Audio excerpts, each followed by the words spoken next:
It began, as all quiet legends do, not with gunfire or glory, but with the faint shimmer of memory.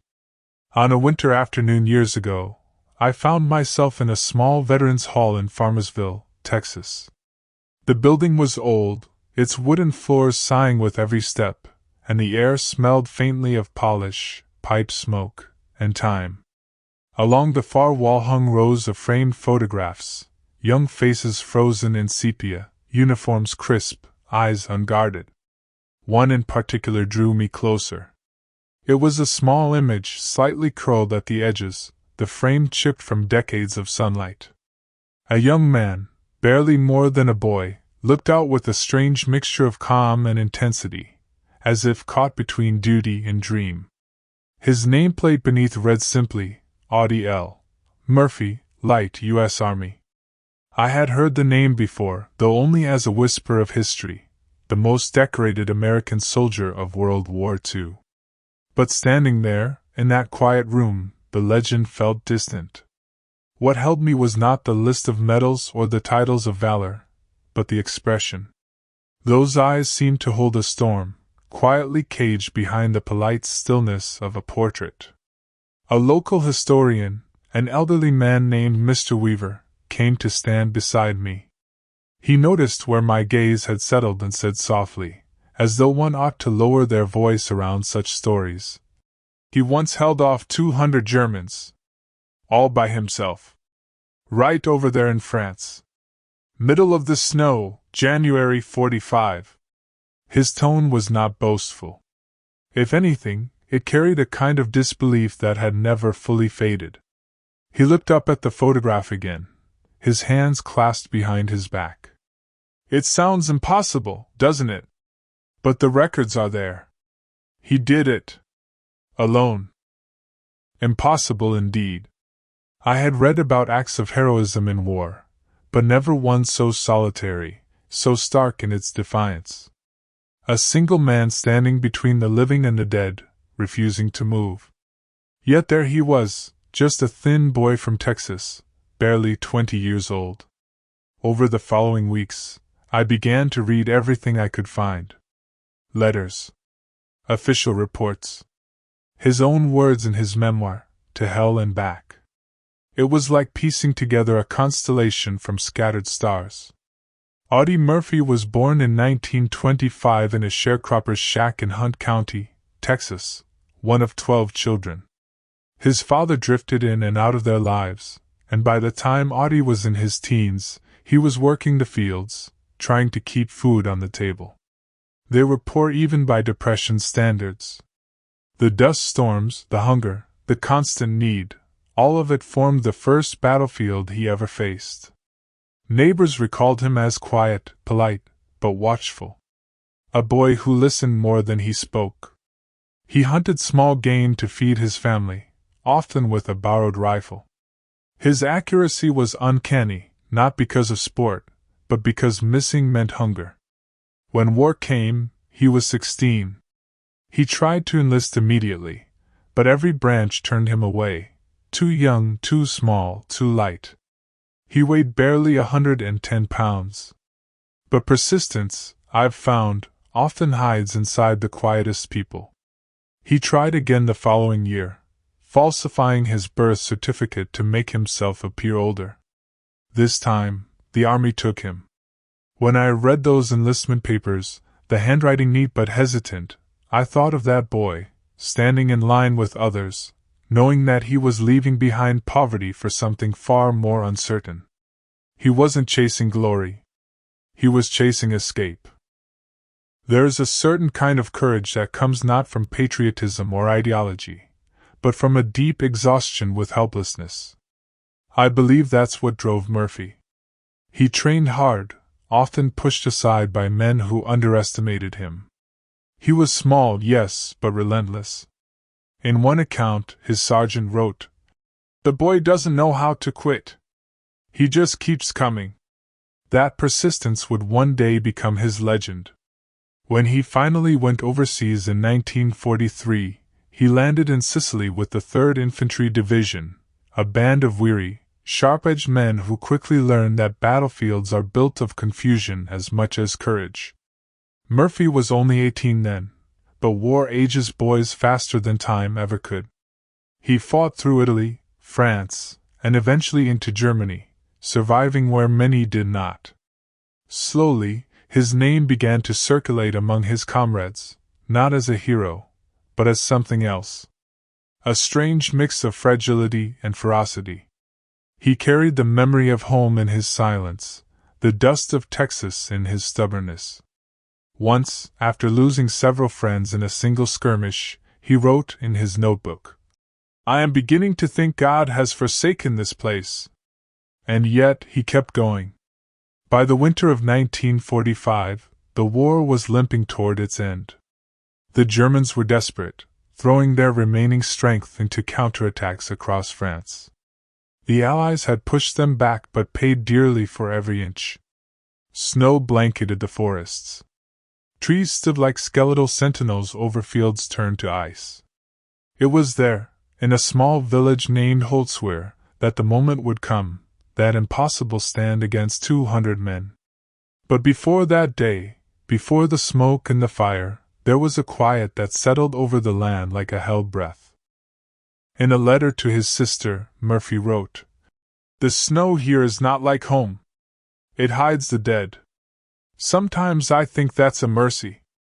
I read that line again and again. The handwriting was uneven, the pencil faint. I could almost imagine him sitting in some dim corner of a barracks, candle flickering, writing those words while the cold crept under the door. There's something profoundly human about his story, not the battle itself, but the strange, tender ordinariness that led to it. The boy who picked cotton, who hunted rabbits to feed his siblings, would soon be standing on a battlefield, surrounded by iron and fire, holding the line for men who trusted him with their lives. And so, in that Veterans Hall, as I stared at the photograph, I realized that what fascinated me was not the scale of his heroism but the smallness of its beginnings. A hungry child becomes a soldier. A soldier becomes a leader. And a leader becomes a legend, not through ambition, but through necessity. War, in the end, doesn't choose heroes. It simply reveals who cannot bend. The afternoon sun slipped through the dusty blinds, casting bars of gold across the photograph. Mr. Weaver was still talking softly beside me, recalling how Murphy had come home after the war, how he tried to live a normal life and never quite could. His voice trailed into a sigh. He was just different after that. Most of them were. I nodded, though words felt clumsy. The fire in the small stove crackled, and outside, a truck passed by, its tires hissing on the wet road. Time seemed to fold for a moment, the world of 1945 bleeding into the present, as if those far-off winters still whispered beneath the noise of our own. I left the hall with a photocopy of the photograph, which I later placed on my own mantel, beside a stack of letters and field notes. Some stories, once they find you, never quite let go. That night, I sat by the fire, turning the photo in the glow of the flame, and thought of him, the boy, the soldier, the man who once stood alone on a burning tank destroyer in France. What kind of silence must precede such noise? What kind of heart holds steady when the world crumbles? I remember writing in my notebook then, as snow began to drift outside my window. The measure of a man is not in what he conquers, but in what he endures. And perhaps that was the truth of Audie Murphy. He did not seek war, yet war sought him. He did not seek legend, yet legend came, unbidden, like a shadow at dusk. To tell his story is not to recount an adventure. It is to trace the fragile line between fear and resolve, between survival and meaning. And so, we begin where he began, in a world still trembling from the Great Depression, where boys became men too soon, and where the promise of escape led to the snows of France. The fire crackled. The night deepened. And in that soft half-light, I understood what Mr. Weaver meant when he said, "He once held off 200 men." It was not a boast, but a benediction. The kind of sentence one whispers when language is too small for what the soul remembers. And as the curtain of history draws back, we step now into the next chapter, into the bitter winter of 1945, where the frost bit deep, the forest stood silent, and the young lieutenant from Texas took his place at the edge of the world. The war, by January of 1945, had the weary rhythm of an old man's breath, shallow, rasping, but still, somehow, enduring. The German Reich was collapsing in on itself, yet like a wounded animal, it still lashed out with astonishing ferocity. The Western Front had become a patchwork of frozen fields and ruined villages. France was half liberated, half bleeding. And in one quiet corner of Alsace, between the Vosges Mountains and the Rhine, the final convulsion of German resistance had taken shape, a bulge of defiance known as the Colmar Pocket. It was a cruel landscape that winter. The air itself seemed hard, crystalline, unmoving. Soldiers joked grimly that the cold was doing the killing before the bullets could. The roads were choked with snow, the rivers rhymed with ice. Trucks coughed and refused to start, rifles jammed from frost. Yet orders still came down from headquarters in Paris and London. Hold the line. Push forward. Take Holtzwihr. For Lieutenant Audie Murphy and the men of the 3rd Infantry Division, those words meant another march through ice and mud, another battle in a world that had long since blurred into exhaustion. In a letter home, one never sent but found among his things later, Murphy had written, "The snow is deep, and the wind comes down from the mountains like a blade. The men wrap their feet in burlap when their socks freeze. The coffee tastes like rust, but it's warm, and that counts for something." There is something heartbreaking in the banality of those details. The great clash of empires reduced to frozen boots and burnt coffee. But that is where war truly lives, not in headlines or medals, but in the slow grind of cold mornings and empty stomachs. Murphy's company, B Company, 15th Infantry Regiment, had taken shelter near a small wood outside Holtzwihr. The forest was skeletal, its trees stripped bare, their trunks black against the snow. Beyond it lay open ground, a wide field sloping gently toward the village, where German forces were entrenched among the ruins and hedgerows. They had been told the enemy was retreating, that resistance would be light. The reports, as often happened, were wrong. From captured documents later recovered, historians learned that a full company of German infantry and several tanks from the 10th SS Panzer Division had regrouped in that area, desperate to push the Americans back across the Rhine. They were experienced soldiers, hungry, cold, but still disciplined. Murphy's platoon numbered barely 40 men, most of them younger than 23. Many had already fought in Italy and Anzio. They were old in spirit if not in years. The men's faces were hollow, their humor brittle. But when Murphy gave orders they listened. Not because he outranked them, but because he had a way of looking at danger as though it were something personal. He wasn't the kind of officer who barked or strutted. He spoke softly, his words carrying in the still air. "Dig deep," he told them, motioning toward the frozen earth. "The Germans won't stop for the cold." And so they dug. The sound of shovels biting into frozen soil echoed dully through the woods. Each man worked with his own private thoughts, of home, of warmth, of how much longer any of this could last. The night before the battle, Murphy made his rounds among the foxholes. The moon was full, turning the snow silver. The silence of it all was almost sacred. In one trench, a soldier from Ohio was reading a tattered pocket Bible by flashlight.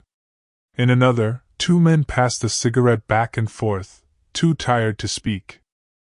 Murphy crouched beside one of his sergeants, a burly man named Rose, who was nursing a frostbitten hand. "You ever think we'll see spring again?" Rose asked quietly. Murphy smiled faintly. "Spring always comes. You just have to live long enough to notice it." It was the kind of answer that sounds light, even comforting, but beneath it lay the shared understanding that many of them wouldn't. That night, snow fell thick again, soft as ash. In his small dugout, Murphy couldn't sleep. He took out a small notebook, the same one he'd been carrying since Sicily, and scribbled a few lines. His handwriting was cramped, the pencil dull. The men are cold. The rations low. The air smells like smoke even when there is none. I think the world is holding its breath. Reading those words decades later, I could almost feel that stillness, that dreadful pause before history exhales. By morning, the horizon had turned the color of iron. The sky hung low, heavy with unfallen snow. Somewhere in the distance, a German artillery piece coughed once, then again, and the sound rolled across the fields like thunder caught in a jar. The men tightened their coats, checked their rifles. Murphy walked the line, his breath a pale mist in the cold. One private joked, "Maybe they'll freeze before they reach us." No one laughed. At 10 a.m., scouts reported movement along the road from Holzwehr, armor, infantry, and trucks. The Germans were advancing. Murphy peered through his binoculars. He could see the dark shapes, tiny at first, growing steadily larger. Tanks, at least 6 of them, flanked by troops in white camouflage coats. They moved with the grim patience of men who knew the ground as well as the enemy did. He called headquarters for artillery coordinates. The radio crackled, but the connection was faint. "We'll try to give you cover," came the voice from the other end, thin with static. Snow began to fall again, obscuring the view. The world turned white and gray, a moving fog of shapes. One of Murphy's men muttered, 200 of them, maybe more." Another spat into the snow. "Then we'll make Emmern every step." Murphy didn't respond. He simply adjusted his field glasses and watched. His face, one soldier later recalled, looked carved from stone. It's strange to think of that moment now, the quiet just before the avalanche. The men huddled behind their rifles, hearts beating like small engines in their chests. Somewhere in the distance, a tank's turret rotated slowly, searching. I often wonder what went through Murphy's mind right then. Was it fear? Determination? Or something colder, the kind of resignation that settles into those who've seen too much to hope and too little to quit? There is a myth that heroes act without fear. But reading Murphy's letters, one senses otherwise. He knew fear well. He simply refused to let it dictate his movements. When the first shells began to fall, he ducked instinctively, feeling the earth tremble beneath him. Snow leapt into the air, followed by splinters of ice and mud. The German artillery had found their range. The men fired back, rifles cracking in sharp rhythm, the sound snatched quickly by the wind. Through the trees, tracer rounds streaked like brief orange comets. The Germans advanced methodically, disciplined even under fire. The company's radio sputtered again, orders from the battalion commander to hold position at all costs. Such orders always sound noble on paper. But in the field, at all costs, means the cost of flesh and breath and memory. It means a man's entire world will shrink to the few feet of frozen ground beneath his boots. The first American machine gun jammed in the cold. Another soldier tried to clear the bolt, his fingers stiff and clumsy. Murphy barked a quick instruction, calm but firm. He was everywhere, checking positions, shouting coordinates, reloading rifles when others fumbled. Then came the tanks. They appeared from the mist like slow, moving beasts, their armor gleaming dully beneath the falling snow. One fired, and a tree exploded, showering splinters across the trench. Another shell struck the disabled tank destroyer parked beside the company's position. Flames leapt skyward, black smoke curling into the gray sky. Murphy ducked behind the wreckage, shouting into his radio for artillery support. The response was slow, garbled. He adjusted the coordinates again, his gloved hands trembling not from fear but from cold. Behind him, a young private cried out, hit in the leg. Another soldier dragged him back toward the forest line. Murphy turned briefly, eyes hard. Get him to cover. The rest of you, hold this line. Even now, reading his after-action report, the language remains understated. Lieutenant Murphy directed artillery fire while under heavy enemy assault. Displayed exceptional leadership. But that bland phrasing hides the storm unfolding around him. The forest roared with gunfire, the ground shook. And amid it all, Murphy's voice on the radio remained steady, calling down shells onto the advancing enemy with precision born of desperation. The field turned to chaos. Snow churned into mud, mud into blood.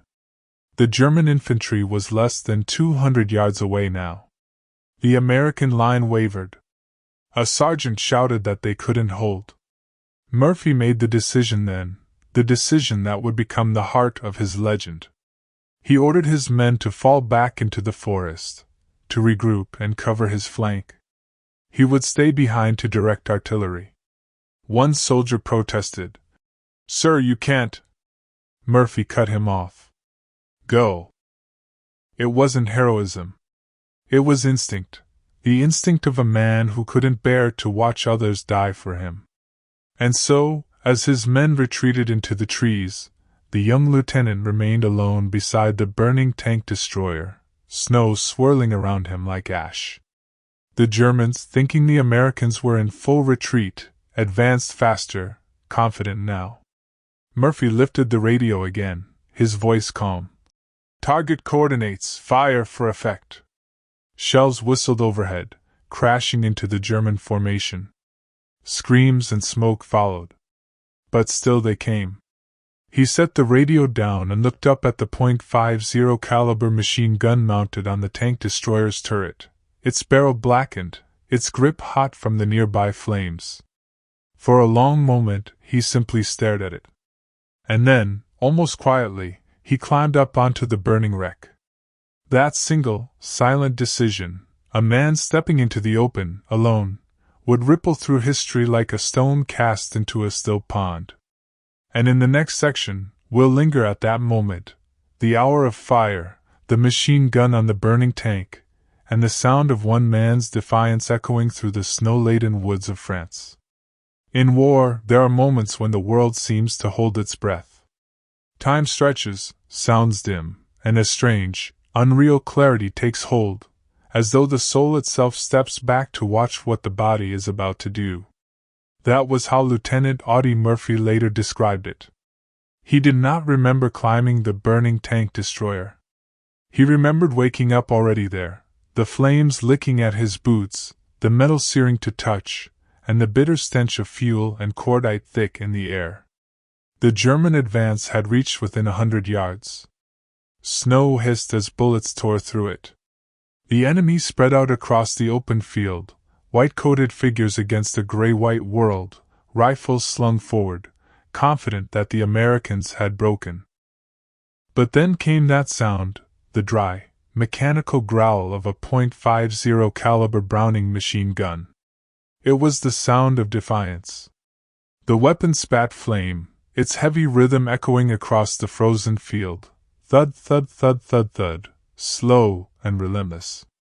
German soldiers dropped in the snow, their neat formation unraveling into confusion.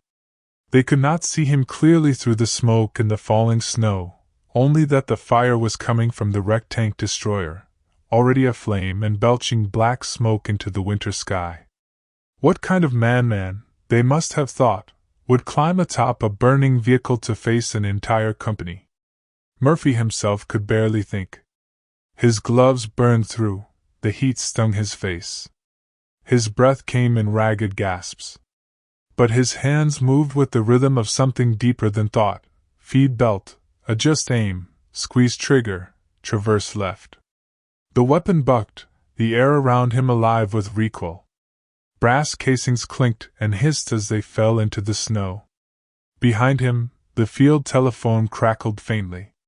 The artillery observer's voice came through, thin, astonished. "Lieutenant, where's your company?" Murphy replied between bursts of fire, voice steady but hoarse. "They're in the woods. I'm still here. Bring it in closer." "Closer? You'll be hit." He didn't answer. The Germans were nearly on him. He fired again, cutting down a line of men who had tried to flank from the right. Each second stretched into eternity. The snow around the tank was churning mud now, streaked with oil and blood. The flames roared higher, the heat was unbearable. The Browning's barrel glowed red. When the Germans brought up a tank, Murphy didn't stop. He shifted aim and raked the infantry beside it, knowing he couldn't pierce the armor but could scatter the men who protected it.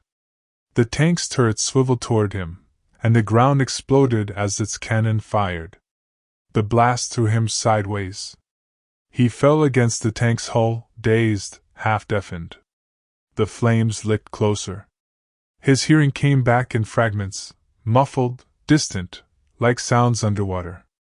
Somewhere, faintly, the field phone crackled again. "Are you still there?" Murphy's reply was calm, almost detached. "Still here. Bring it closer." And so they did. American artillery began to fall just beyond the burning tank, shells screaming down with whistling fury.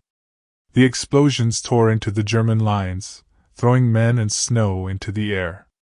Murphy continued firing between the blasts, guiding the barrage over the radio, each correction coldly precise, even as his world burned around him. Later, when he was asked what he had been thinking, he said only, "I was scared. But I stayed." That sentence, simple as it is, says more about courage than any medal citation ever could. Because courage, in its rawest form, is not the absence of fear. It's the quiet decision to remain standing inside it. The Germans tried to flank again, advancing through a shallow ditch.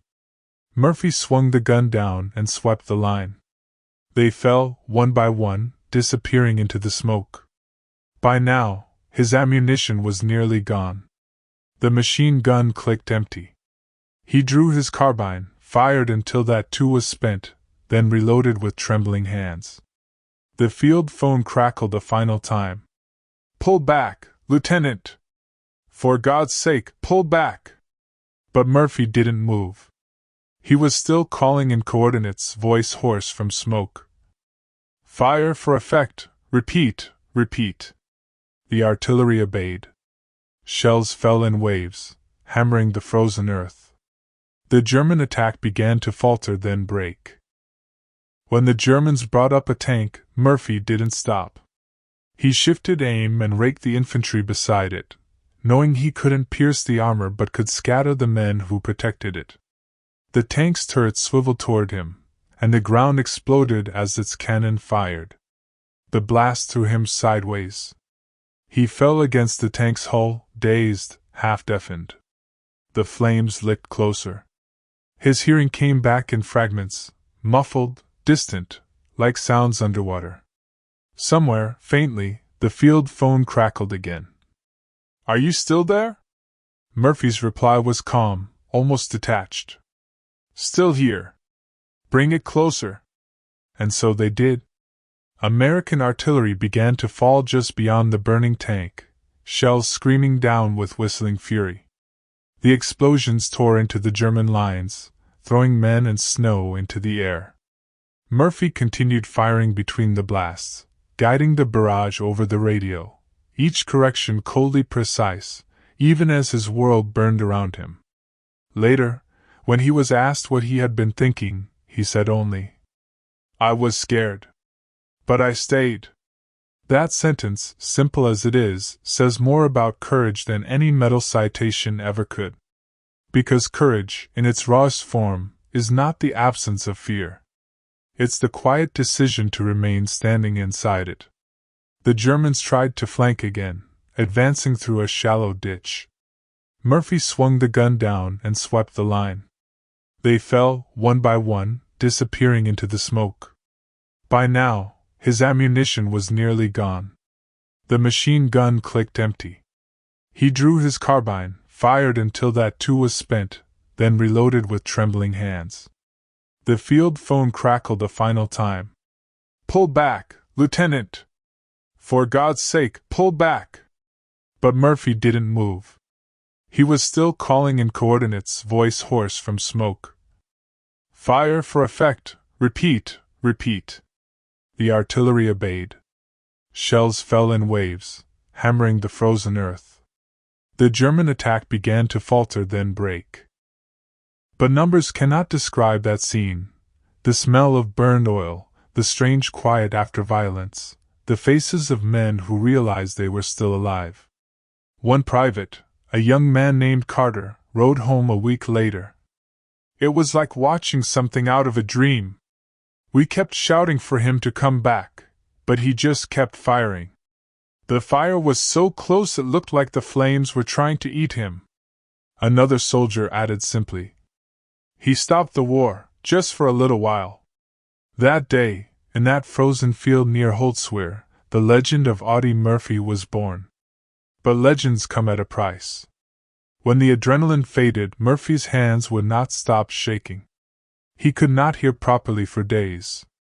His nerves were raw, his mind frayed. He refused to talk about it afterward. When others praised him, he looked away. To one comrade who called him a hero, he said quietly, "The real heroes are the ones who didn't come back." And that is the cruelest irony of war. It chooses its heroes from among the unwilling. That night, the snow fell again. The world seemed to close in upon itself, muffling the echoes of the day. Murphy sat alone by a small fire, his face lit in orange and shadow. The flames reflected in his eyes, but there was no triumph in them, only exhaustion. Somewhere in the distance, he heard a church bell, faint and lonely. Perhaps it was from Holtzwehr itself, or perhaps it was memory playing tricks in the cold.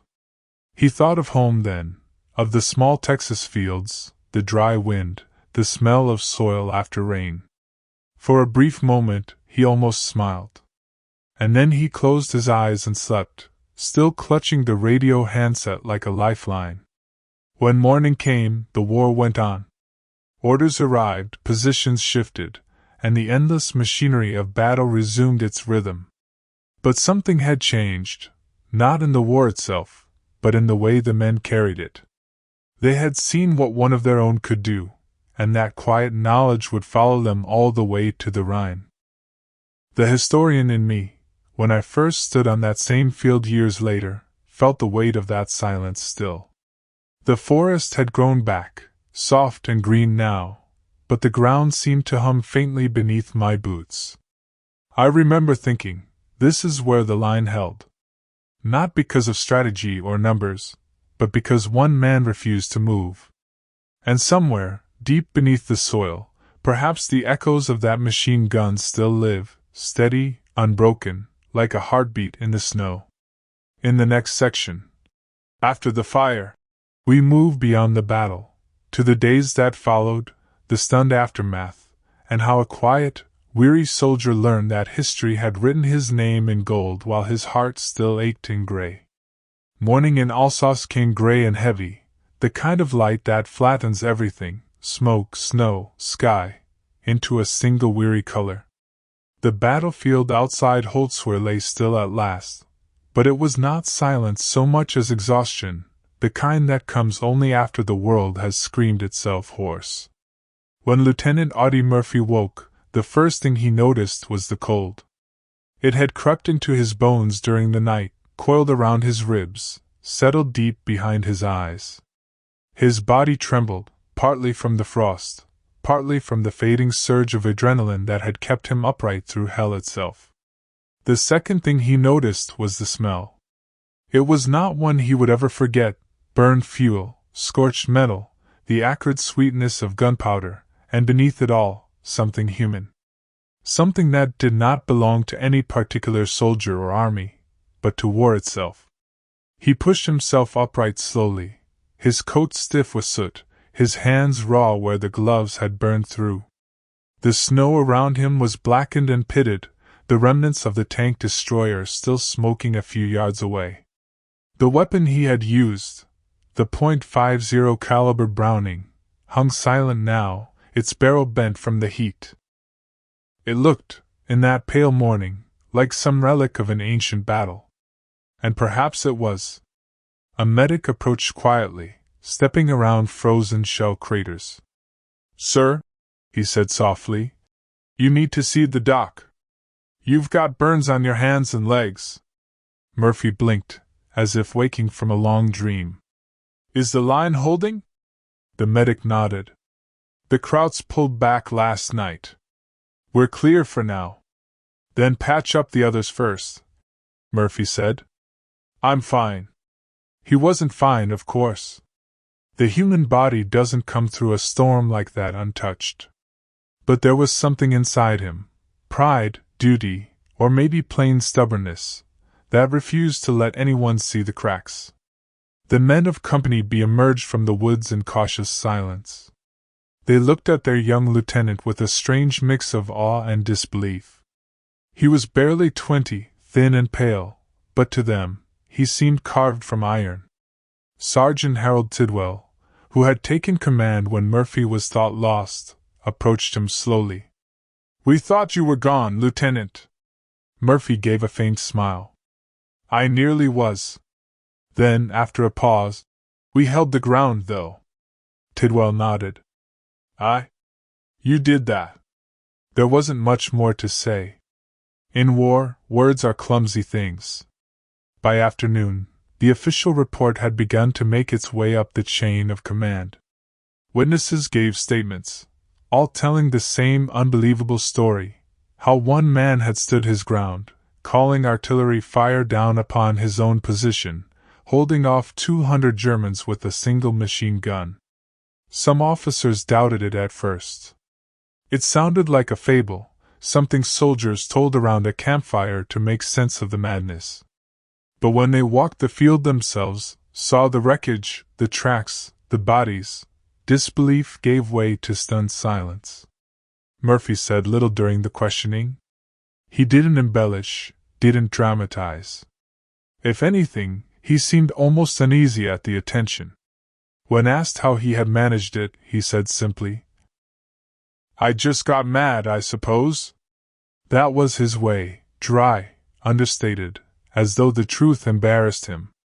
A week later, word began to circulate through the division. Some whispered his name like a charm. Others shook their heads in quiet admiration. But Murphy himself avoided the talk. He spent his days reorganizing his platoon, checking supplies, helping bury the dead. At night, he sat alone by the campfire, the orange light flickering across his face, the distant thunder of artillery rolling like slow waves through the valley. There is a particular loneliness that follows acts of heroism, a feeling that one has walked too close to something immense and unknowable. Murphy felt it then, though he had no words for it. In his later memoir, he would recall little of that week except for the cold and the silence. "The dead lay thick," he wrote, "and the snow fell soft over them, as though the earth itself wished to hide what it had seen." I often think of that line. It carries the quiet grief of a man who understood that valor and loss are siblings, never far apart. For his actions at Holtzwihr, Murphy would eventually receive the Medal of Honor, the highest recognition a soldier could earn. But the medal would not arrive for months yet, and when it did, it would bring him no joy. The army, eager to celebrate, ordered him to the rear for rest and paperwork. He obeyed, though his mind remained at the front. Rest, he found, was a kind of torment. In a letter to his friend David McClure, he wrote, "They call it rest, but it feels like exile. The men are still out there, and I'm here, staring at clean sheets and empty walls." One evening, he wandered outside the temporary barracks. Snow drifted down in slow, ghostly spirals, the kind that blur sound and time alike. In the distance, he could hear a harmonica, someone playing a low, melancholy tune. It reminded him of Texas, of warm nights and fireflies and his mother's voice humming under her breath while she sewed by lamplight. She had died only a few years before the war, worn thin by poverty. He had sent home every dollar he could, but it had not been enough. Perhaps, in some quiet corner of his heart, every act of courage was an apology. He stared at the horizon until his eyes stung from the cold. Then he whispered something under his breath, a name, perhaps, or a prayer, and turned back inside. The war would drag on for a few more months. Murphy returned to the line, leading his men through the ruins of German villages and across the Rhine itself. He fought with the same precision and quiet fury as always, earning more medals, more recognition, though each seemed to weigh heavier than the last. When the fighting finally stopped in May 1945, Europe was a ruin, a continent of ashes and ghosts. Murphy stood among them, 20 years old, his uniform frayed, his eyes older than his years. He had entered the war a hungry farm boy. He left it as one of the most decorated soldiers in American history. And yet, he felt nothing but weariness. In one of his rare reflections, written years later, he said, "There is nothing noble about war. It is simply that some men are too stubborn to die." That sentence always stops me. It feels like the truest summation of everything he carried: pride, guilt, endurance. Because the truth, I think, is that Murphy never really left Holtzwihr. Part of him stayed there, in the smoke, the snow, the deafening roar of the gun. That's where time froze for him. And even after the medals, the parades, the film studios, that part of him never thawed. When I visited the site decades later, the field had been turned to farmland again. The tank destroyer was gone, the scars healed by time and soil. But the air still carried something faint, like the memory of heat long vanished. Standing there, I thought of him, not as the hero in marble, but as the tired young man sitting beside a dying fire, wondering why he survived when others did not. I bent down, brushed my hand against the snow, and thought, even the quietest ground remembers. And so we move now from the battlefield to the aftermath, to what came when the guns went silent and the world expected men like Murphy to simply return to ordinary life. In the next section, "The Hero Who Couldn't Sleep," we will follow him home, to the uneasy peace that proved harder to endure than any war. When the war finally ended, the trains heading west were filled with men who looked the same, uniforms creased, eyes hollow, laughter forced and fragile. They were going home, or so the tickets said. But home, as many discovered, had become another kind of foreign country. Audie Murphy stepped off one of those trains in the summer of 1945. The Texas sun hit his face like a brand. The fields shimmered with heat, and the air smelled of dust and pine and something almost painfully alive. For a long while, he simply stood there, his duffel bag hanging from one shoulder, watching the familiar horizon. The world was moving again, but he was not. A local boy recognized him first. Word spread fast in small towns, and by nightfall, everyone knew the boy who'd once hunted rabbits to feed his family had come home as a national hero. They greeted him with parades, flags, brass bands. There were speeches, photographs, interviews. His mother's name was spoken with reverence. His story was printed in every newspaper between Dallas and Washington.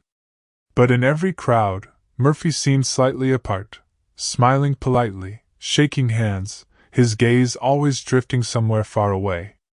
To the public, he was the embodiment of courage, the living symbol of what America wanted to believe about itself after so much loss. But to Murphy, the applause felt hollow. In a letter he never sent, found years later among his papers, he wrote, "They call me brave, but they never saw me at night. They never saw me praying for dawn." He couldn't sleep. Not really. At first, he told himself it was only habit. the body still tuned to the rhythms of war, to the nights when silence meant danger. But soon the truth became clearer. Each time he closed his eyes, the fire returned, the burning tank, the smoke, the faces. He would wake drenched in sweat, sometimes shouting, sometimes with his hand reaching for a weapon that wasn't there. He tried to hide it. He smiled for the photographers, posed for the papers, signed autographs for children who couldn't yet spell Holtzwehr. But inside, he was unraveling. The army doctors called it battle fatigue. Today, we would call it post-traumatic stress disorder, though the term did not yet exist. Back then, men were expected to drink it away or bury it beneath silence. And so, Murphy began to drink. Not heavily at first, just enough to dull the edges. But the past, he found, was a stubborn guest.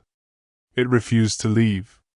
In 1947, he moved to California, invited by actor James Cagney, who had read about him and thought the young war hero might have a future in Hollywood.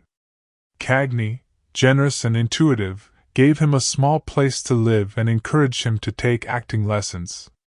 It was strange, Murphy later admitted, to go from the mud of France to the glittering unreality of Los Angeles, from the smell of cordite to the perfume of movie sets. He was shy at first, painfully so. The cameras made him nervous. The noise of stage lights reminded him of artillery. But the work gave him something precious: structure. A routine. A reason to get up each morning. He appeared in small roles at first: soldiers, cowboys, men of few words. It suited him. His stillness, his quiet intensity, drew the camera's gaze. There was something authentic about him, something the audience sensed even when he said nothing. Then, in 1955, came the role that would define his second life, himself. Universal Studios produced a film adaptation of his memoir, To Hell and Back. Murphy hesitated to play the part. "I've had enough of that war," he told the director. But the studio insisted, and in the end, he agreed, partly for the money, partly out of duty to the men whose stories he wanted told honestly. When the cameras rolled, he found himself once again in a soldier's uniform, walking through recreated battlefields, reloading rifles, calling out orders, all the motions he had performed years before in a world where the bullets had been real. He broke down once during filming, unable to continue a scene. The explosions, though artificial, were too familiar. He walked off the set, sat on the steps outside the soundstage, and lit a cigarette with trembling hands. A crew member who passed by later recalled seeing him there, eyes distant, smoke curling upward like a ghost. "He wasn't in Hollywood anymore," the man said softly. He was back in France. The film became a hit, one of Universal's most successful releases of the decade. Crowds filled theaters across America to watch Audie Murphy reenact his own legend. They applauded when the credits rolled, unaware that the man on the screen was reliving every death, every scream. Fame came again, larger this time, and with it came loneliness. Murphy once joked to a journalist, "People say I'm a hero. I tell them I just survived longer than most." But in private, the nights grew darker. He slept with a loaded pistol under his pillow. He dreamed of snow, fire, and footsteps in the fog. He kept his bedroom door locked. Even his closest friends learned not to wake him suddenly. His first wife, actress Wanda Hendricks, later recalled, "He'd wake up shouting, sometimes grabbing me, not seeing me at all. Then he'd sit for hours by the window, just staring out, smoking. There was a sadness about him you couldn't touch." They divorced after 2 years. The war, she said gently, was still living inside him. In public, Murphy hid his torment behind a polite charm. He gave interviews about discipline, patriotism, the importance of faith. But he also began speaking quietly to fellow veterans, visiting hospitals, urging the government to recognize the invisible wounds of war. In 1949, he testified before Congress about the need for better psychiatric care for soldiers. "I'm not ashamed," he said. "I've known men who could face machine guns but couldn't face a quiet room." The room fell silent. It was one of the earliest public acknowledgments of the trauma soldiers carried home. He did not speak often, but when he did, the world listened. There is a photograph I keep of him from that period, black and white, grainy, taken sometime around 1950. He's sitting alone on a porch, head bowed slightly, a cigarette between his fingers. The caption on the back, written in blue fountain pen, reads simply, "Between takes." But to me, it looks like more than that. It looks like a man caught between worlds, the one he saved and the one that never quite released him. When I look at it, I hear the faint hum of cicadas, the distant echo of trains passing through warm Texan nights. I imagine the silence after the flashbulbs, the stillness when the crowd's applause fades. And I think, even heroes need somewhere to rest their ghosts. Murphy continued to act through the 1950s and 60s, in westerns mostly, quiet roles that suited his stoic grace. He married again, raised 2 sons, bought a small ranch. On the surface, it seemed a peaceful life. But the nights remained troubled. He took to gambling, sometimes heavily, perhaps chasing the sharpness of danger that peace had taken from him. Money came and went. So did sleep. Friends described him as generous, loyal, and fiercely protective, but haunted. "He lived with one foot in 2 worlds," one said. "Half in the past, half trying to pretend it didn't exist." And yet, through it all, there was something profoundly gentle about him. He wrote poetry, simple, melancholy verses about loss and remembrance. In one titled, "The Crosses Grow on Anzio," he wrote, "There's a cross for every dreamer. In the fields where dreams were born, and the wind sings through the crosses, like a soldier's broken horn." It is a poem you can almost hear being whispered, not spoken.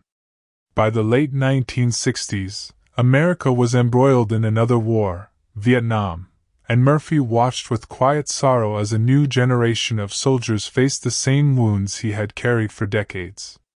He began speaking more openly about his own struggles, urging veterans not to suffer in silence. He never found perfect peace, but he found purpose in helping others seek theirs. When I read his letters and interviews from those years, I'm struck by how much he longed for ordinary things. "I'd like to live on a farm again," he wrote once, "with no reporters, no cameras, just the sound of wind through the grass." It reminds me that heroism, in its truest form, rarely survives in applause. It lives instead in the quiet wish to be unremarkable again. Audie Murphy died in 1971, in a plane crash in the Virginia hills. He was 45 years old. His death, sudden and tragic, felt almost poetic, as if the sky itself had finally claimed him. He was buried with full military honors at Arlington National Cemetery. Even today, his grave remains among the most visited, a simple white headstone marked only with his name, rank, and the faint etching of the Medal of Honor star. Visitors often leave small American flags, or a single coin, or just stand in silence. The grass there grows soft and green, and if you listen long enough, you can almost hear the whisper of the wind through the marble rows, a sound not unlike distant gunfire fading into eternity. And as we leave the quiet of his later years behind, we move now into reflection, into the legacy of Audie Murphy, the meaning of his story, and what it reveals about courage, memory, and the quiet endurance of the human spirit. In the next section, Legacy of Fire and Silence, we'll linger at the edges of history's echo, where one man's story becomes everyone's reminder of what war takes, and what it leaves behind. History is often loud. It remembers the explosions, the victories, the medals pinned to chests beneath proud flags. But when the noise fades, when the crowds go home, The uniforms are folded, and the guns go quiet. What remains are the smaller sounds. The shuffle of boots on gravel. The click of a lighter in a dark kitchen at 3 a.m. The way one man, alone, breathes through another sleepless night. That's where Audie Murphy's true legacy lives, not in the parades or headlines, but in the quiet places where memory refuses to die. In the decades since his death, his name has been written into every book of valor. His Medal of Honor citation, read aloud by schoolteachers and drill sergeants alike, tells of courage, above and beyond the call of duty. But history often forgets that his greatest bravery came afterward, in learning to live with what he had seen, and still choosing to speak for those who could not. After World War II, millions of soldiers returned home wearing invisible wounds. They built houses, raised children, worked in factories and fields, and yet, inside, the echoes of battle lingered. Men like Murphy became symbols not of conquest, but of endurance. He showed that survival is its own kind of heroism. That living day after day, with ghosts you cannot name, and still managing to laugh, to love, to tell stories, is a quieter, deeper kind of courage. In 1973, 2 years after his death, Congress passed new legislation expanding mental health support for veterans. On the floor of the Senate, one representative read aloud Murphy's earlier testimony from 1949, when he had stood before them, nervous, humble, and spoken of men who couldn't face a quiet room.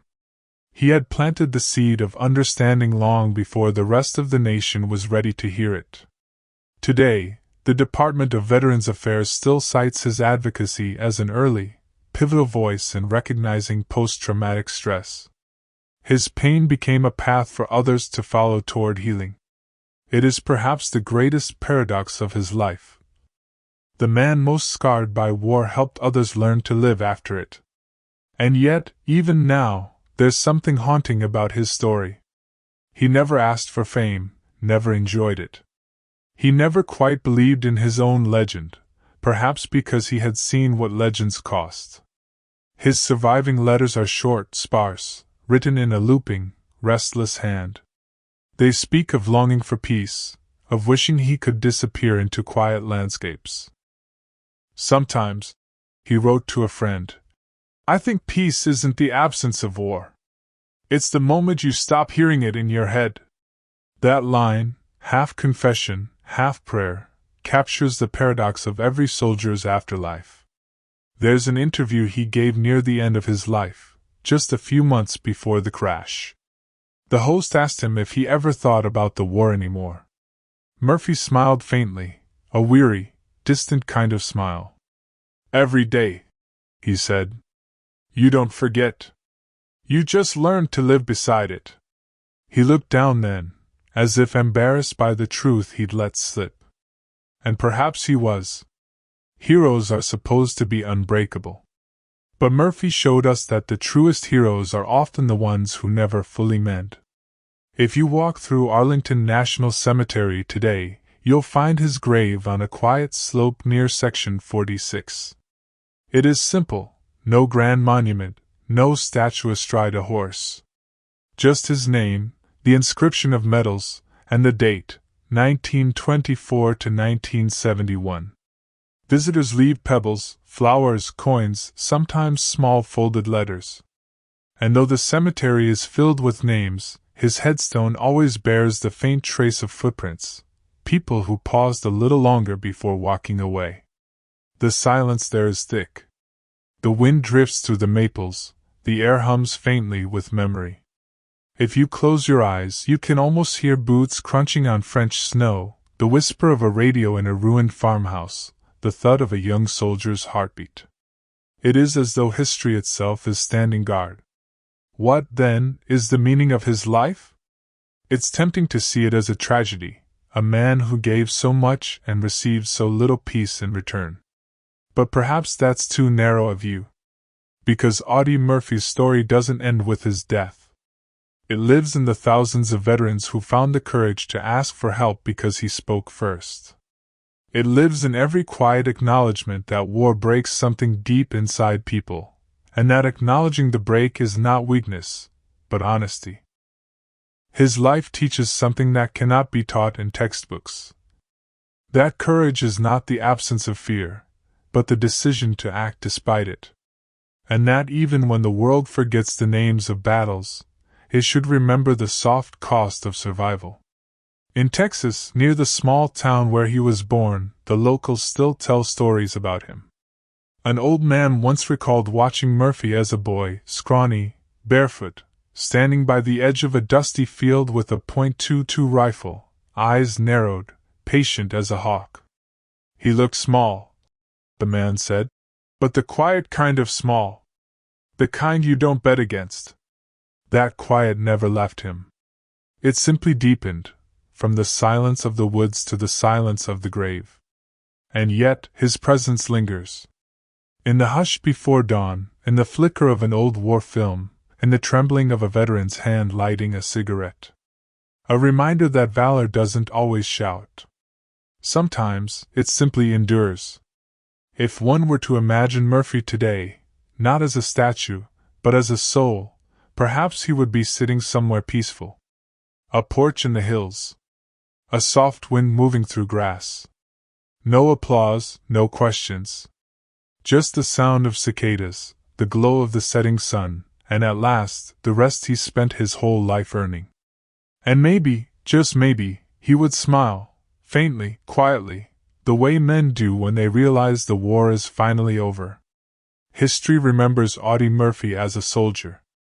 But bedtime history, the kind we whisper softly when the world is dark and still, remembers him as something rarer, a man who walked through fire, carried his ghosts with grace, and taught us that even in silence, courage can still be heard.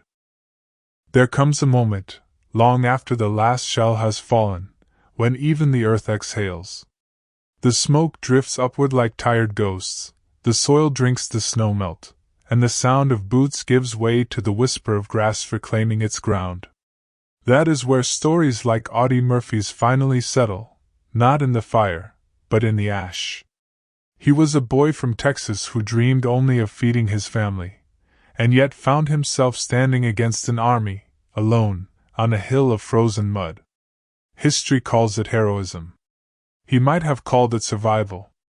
In the years that followed, he learned that silence can be louder than battle. That courage, once spent, leaves a shadow that lingers in the mind long after the metals have dulled. He lived among his ghosts, and somehow, he made peace with them, or at least, learned to walk beside them. I often think of him now, when I see the morning light spill over empty fields, that pale gold hush that feels like forgiveness. If you listen carefully, you can almost hear it, the rhythm of a distant heartbeat, steady and stubborn, echoing through the years. Maybe that's what bravery really is, not the charge, not the gunfire, not the glory. But the quiet act of waking each day, carrying the weight of memory, and still finding enough strength to speak kindly to the world.